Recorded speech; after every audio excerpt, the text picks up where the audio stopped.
Film की शुरुआत में हम एक अजीब और परेशान करने वाले दृश्य में फंस जाते हैं, जो रैकिन नाम के एक सज्जन के इर्द गिर्द घूमता है, जो खुद को एक कमरे में कैद पाता है जो एक घन जैसा दिखता है। इस स्थिति को और भी अधिक हैरान करने वाली बात यह है कि उसने अपने एक पैर में केवल एक ही जूता पहना है, एक विचित्रता जो तुरंत हमारा ध्यान खींचती है।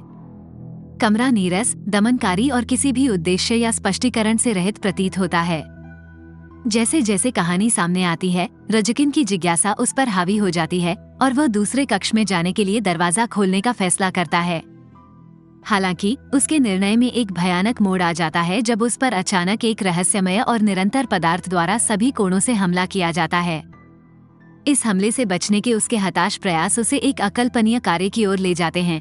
वह अपनी उंगलियां चूसना शुरू कर देता है, जो उसकी गंभीर परिस्थितियों में जलयोजन खोजने का एक निरर्थक इशारा है।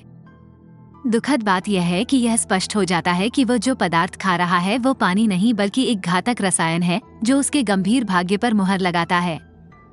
इसके बाद कहानी हमें दो व्यक्तियों, व्यान और डोड से परिचित कराती है, जो क्यूब और उसके दुर्भाग्यपूर्ण रहने वालों दोनों की निगरानी की गंभीर जिम्मेदारी के साथ एक नियंत्रण कक्ष में तैनात हैं। उनका कर्तव्य इस रहस्यमय संरचना में फंसे व्यक्तियों को देखने और उनकी देखरेख करने के भयानक कार्य के इर्द गिर्द घूमता है। व्यान एक गणितीय प्रतिभावान व्यक्ति के रूप में सामने आते हैं, जिसमें जटिल शतरंज के खेल को सहज सटीकता के साथ अक्सर बोर्ड पर नजर डाले बिना भी समझने की अद्भुत क्षमता होती है। जैसा कि हमें जल्द ही पता चला, उनकी प्रतिभा शतरंज की बिसात से भी आगे तक फैली हुई है। डोड के खिलाफ एक दोस्ताना मैच में व्यान अपनी असाधारण बुद्धि का प्रदर्शन करते हुए विजयी हुआ। जैसे ही व्यान अपने लापता दोस्तों चिकलिस और ओवन के ठिकाने के बारे में पूछता है, डोड बताता है कि उनकी भलाई अनिश्चित बनी हुई है। हालांकि डोड ने व्यान को उनके लापता होने के आसपास के रहस्य में बहुत गहराई तक जाने की सलाह नहीं दी, एक चेतावनी जो व्यान की जिज्ञासा को और अधिक बढ़ा देती है। उनकी बातचीत के बीच लिफ्ट के दरवाजे खुलते हैं, जिसमें 2 कैप्सूल और एक कार्ड दिखाई देता है, उनका दोपहर का भोजन, जैसा कि यह निकला। कार्ड में गुप्त निर्देश हैं जो उन्हें उस कमरे में प्रवेश करने के लिए प्रेरित करते हैं जहां रेन नाम की एक बेहोश लड़की रहती है। व्यान खुद को बेवजह उसकी ओर आकर्षित पाता है और वे मिलकर रेन के दिमाग की जांच करने का फैसला करते हैं। रेन के सपने के भीतर कहानी एक अवास्तविक मोड़ लेती है जब व्यान, रेन और रेन की बेटी खुद को एक हरे भरे जंगल में पाते हैं। उनकी शांति तब भंग हो जाती है जब उन पर अचानक घात लगाकर हमला किया जाता है, जिससे रेन बेहोश हो जाता है। खुद बेहोश होने से पहले रेन हमलावरों में से एक का मुखौटा हटाने में सफल हो जाता है, जिससे उनके माथे पर एक अजीब निशान दिखाई देता है। जागने पर रेन खुद को क्यूब के भीतर फंसा हुआ पाता है, अपनी बेटी के बारे में जवाब मांगता है, लेकिन उसे कोई जवाब नहीं मिलता है। उसे याद है कि उसकी एक बेटी थी, लेकिन वह अपनी पहचान के बारे में भूला हुआ रहता है। इसके बाद रेन कमरे के एक दरवाजे से प्रवेश करता है, जहां उसका सामना हास्केल, जेलिको, मेहोल्ड और बाटॉक नामक व्यक्तियों के एक समूह से होता है। संदेह और अविश्वास तब बना रहता है जब रेन हास्केल के चेहरे पर थूकता है। उसके माथे पर निशान के कारण उसकी संलिप्तता पर संदेह होता है। इनमें से कोई भी व्यक्ति अपना नाम या पिछला जीवन याद नहीं कर सकता, जिसके कारण उन्होंने इस अजीब और खतरनाक वातावरण में एक साथ प्रगति करने का निर्णय लिया। पिछले अनुभवों से स्थापित पैटर्न के बाद बाटॉक जाल का परीक्षण करने के लिए बगल के कमरे में एक जूता फेंकता है। जब जूता किसी भी खतरे को ट्रिगर करने में विफल रहता है, तो बाटॉक मानता है कि कमरा सुरक्षित है और प्रवेश करता है। हालांकि बहुत सारे तार उसे फंसाते हैं और यह पता चलता है कि ये तार केवल जीवित प्राणियों की उपस्थिति में ही सक्रिय होते हैं। इस क्रूर रहस्योद्घाटन के परिणामस्वरूप बाटॉक का अंग भंग हो गया। व्यान और डोड ने अपने नियंत्रण कक्ष से एक भयानक भाग्य देखा। इस बीच व्यान क्यूब्स की प्रकृति और खेल में रहस्यमयी ताकतों के बारे में अधिक उत्सुक हो जाता है, लेकिन डोड चुप्पी साधे रहता है और विषय में बहुत गहराई तक जाने के खिलाफ चेतावनी देता है। दूसरी ओर रेन ने हास्केल पर अपना संदेह बरकरार रखा है और उसके साथ उलझने से परहेज किया है, जिससे समूह के भीतर तनाव भरा माहौल पैदा हो गया है। कहानी में एक दिलचस्प मोड़ तब आता है जब मेहोल्ड एक गेट पर एक गुप्त कोड को समझ लेता है। शुरू में तो वो उलझन में पड़ जाता है, लेकिन अंततः उसे एहसास होता है कि यह एक पहेली है जिसे बचने के लिए उन्हें हल करना होगा। रेन मामले को अपने हाथों में लेता है और अपनी शर्ट पर कोड लिखने के लिए अस्थायी कलम के रूप में जूते का उपयोग करता है। जैसे ही वे अगले कमरे में प्रवेश करते हैं, उन्हें बेहोशी की हालत में डोड द्वारा बदले गए कोड मिलते हैं, जिससे रेन को यह निष्कर्ष निकालने के लिए प्रेरित किया जाता है कि ये कोड 3 अक्षरों A से Z के साथ निर्देशांक का प्रतिनिधित्व कर सकते हैं। ये रहस्य उद्घाटन उन्हें यह अनुमान लगाने के लिए प्रेरित करता है कि क्यूब के प्रत्येक तरफ 26 कमरे हैं और उनका वर्तमान स्थान उनमें से एक है।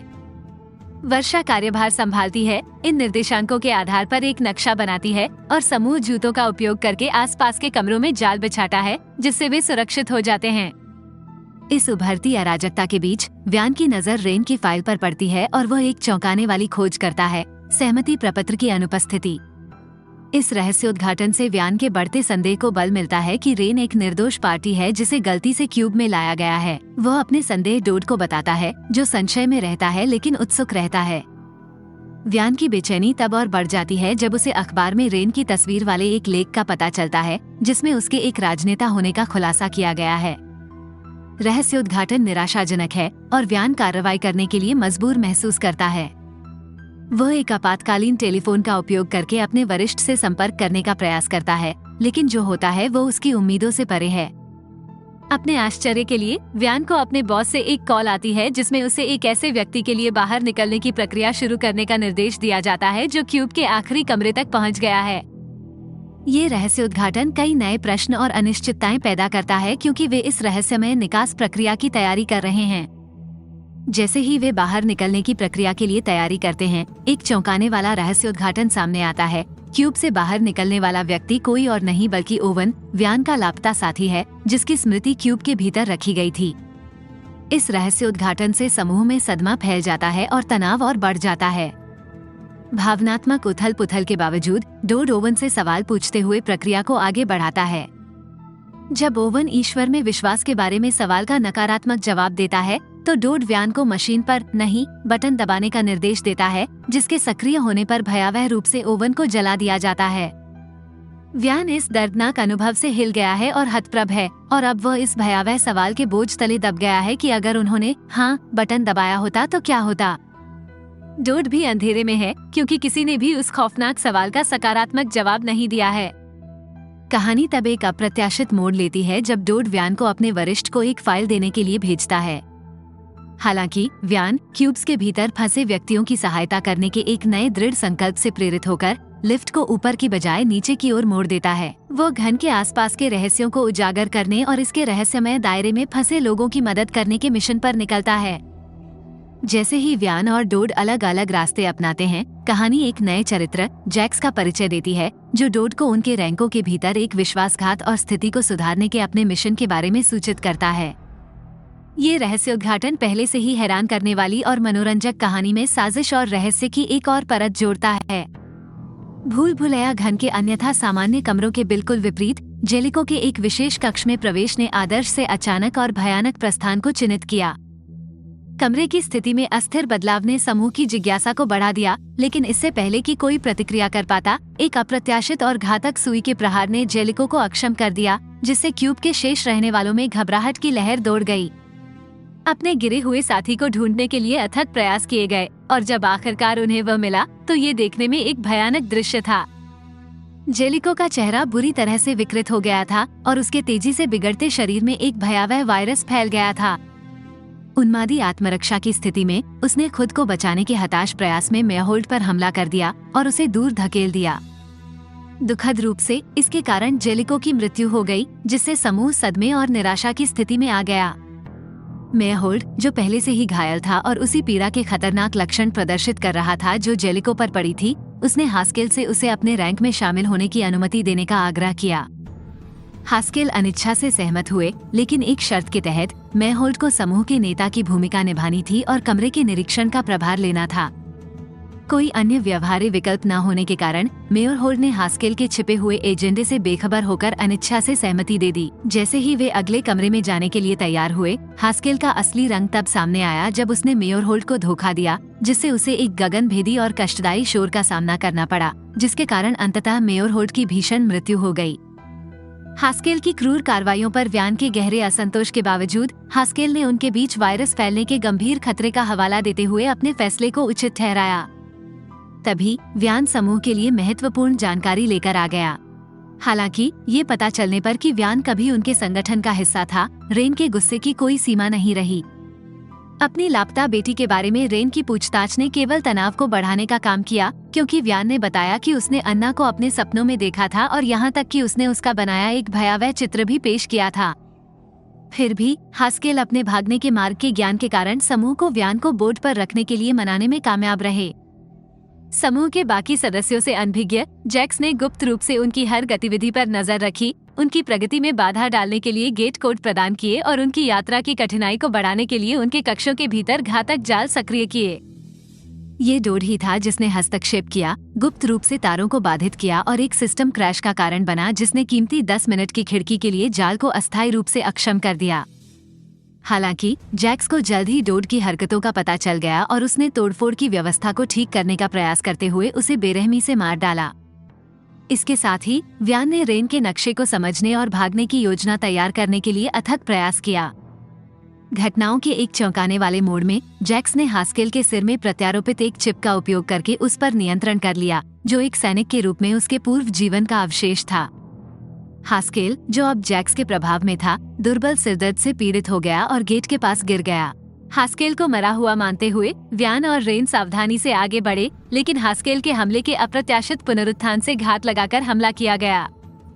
हताशा ने शासन के संकल्प को बढ़ावा दिया और वो हास्केल को वश में करने में कामयाब रहा, जिससे उन्हें अपनी खतरनाक यात्रा पर आगे बढ़ने की अनुमति मिली।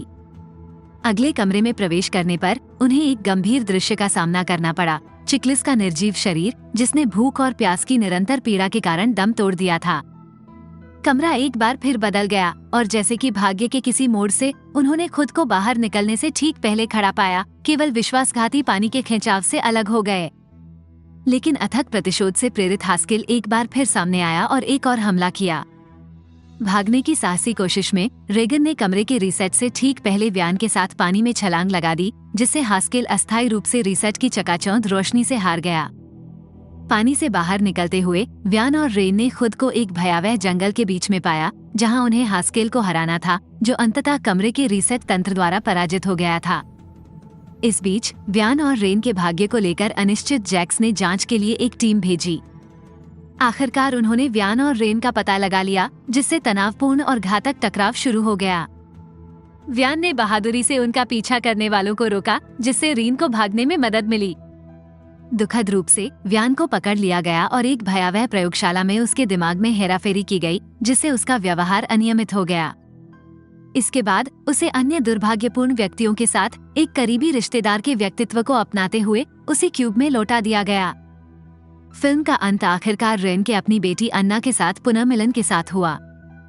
उसने व्यान के चित्रण को एक वीर व्यक्ति के रूप में संजोया, जिसने उसकी जान बचाने में महत्वपूर्ण भूमिका निभाई थी। ये फिल्म एक रोंगटे खड़े कर देने वाली प्रीक्वल के रूप में काम करती है, जो भाग 1 और 2 से पहले की घटनाओं का खुलासा करती है। इस बात पर प्रकाश डालती है कि कैसे भाग 1 का चचेरा भाई इन द्वेषपूर्ण ताकतों के जाल में फंस गया और पागलपन की ओर चला गया, जिससे अंततः उसे क्यूब में कैद कर दिया गया। फिल्म के अंत में जब कजान दृश्य से बाहर आता है, तो वो ओवन के अनुभव के समान खुद को एक सफेद कमरे में पाता है। इसका तात्पर्य यह है कि चचेरे भाई पर किसी प्रकार की निकास प्रक्रिया की गई होगी। इसके अलावा अगर उसने दावा किया था कि भगवान उस कमरे में मौजूद नहीं थे, तो इससे पता चलता है कि उसे वहां एक दुखद भाग्य का सामना करना पड़ा होगा, संभवतः आग की लपटों में भस्म हो गया होगा। बहरहाल चचेरे भाई का भाग्य रहस्य में डूबा हुआ है, जिससे हम घटित घटनाओं के बारे में आश्चर्यचकित हैं।